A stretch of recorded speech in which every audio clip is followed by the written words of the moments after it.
Hi అండి, అందరికీ నమస్తే. నేను మీ దొరబాబు ఏడిత, మార్కెటింగ్ డైరెక్టర్ అండి.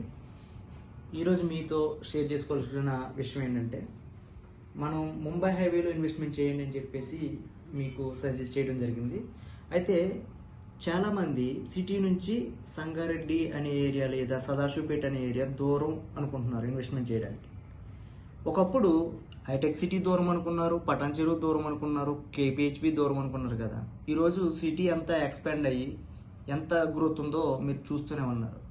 అలాగే ఇన్నర్ రింగ్ రోడ్డు ఆ ఏరియాలో డెవలప్మెంట్ అయింది, అవుటర్ రింగ్ రోడ్డు ఆ ఏరియాలో డెవలప్మెంట్ అయింది. ఇప్పుడు రీజనల్ రింగ్ రోడ్డు అక్కడ అందుబాటులో ఉంది కాబట్టి ఇన్ ఫ్యూచర్లో మరో కూకట్పల్లి అయ్యే అవకాశం ఉంది, మరో హైటెక్ సిటీ అయ్యే అవకాశం ఉంది.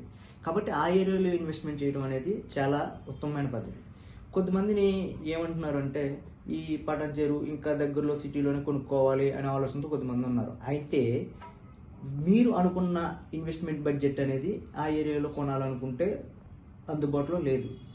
మరొక విషయం ఏంటంటే, పటాన్ చెరువు ఆ సరౌండింగ్ ఏరియాలో ఇండస్ట్రియల్ ఉండటం వల్ల, ఇండస్ట్రియల్ ఏరియా కావడం వల్ల అక్కడ అండర్ గ్రౌండ్ వాటర్ కూడా పొల్యూట్ అయ్యి ఉంటుంది కాబట్టి అది రెసిడెన్షియల్ జోన్గా అంత బాగుండదు.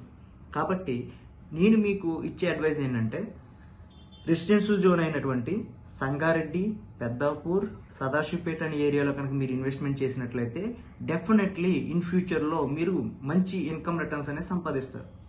మీరు పెట్టేది ఇన్వెస్ట్మెంట్ పర్పస్ మీద కాబట్టి ఆ ఏరియాలో ఎంప్లాయ్మెంట్ జోన్లో ఎవరైతే వర్క్ చేస్తున్నారో వాళ్ళు ఆ ఏరియాలో కన్స్ట్రక్షన్ చేసుకోవాలనుకుంటారు. కాబట్టి వాళ్ళు కొనుక్కోవాలనుకున్నది రెసిడెన్షియల్ జోన్గా మంచి అవకాశం ఉంది కాబట్టి ఆ ఏరియాలో మీరు ఇన్వెస్ట్మెంట్ చేస్తే డెఫినెట్లీ మీకు గుడ్ ఇన్కమ్ రిటర్న్స్ వస్తాయి. ఇప్పుడు చాలా హైవేస్ ఆల్రెడీ ఒక స్టేజ్కి వెళ్ళి స్టేబుల్ అయి ఉన్నాయి అక్కడ. కానీ Mumbai highway more and more growth పెరుగుతూనే ఉంది.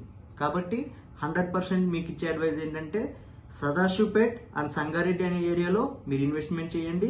డెఫినెట్లీ మీకు, మీ కుటుంబానికి అంతా మంచి జరుగుతుంది. Thank you.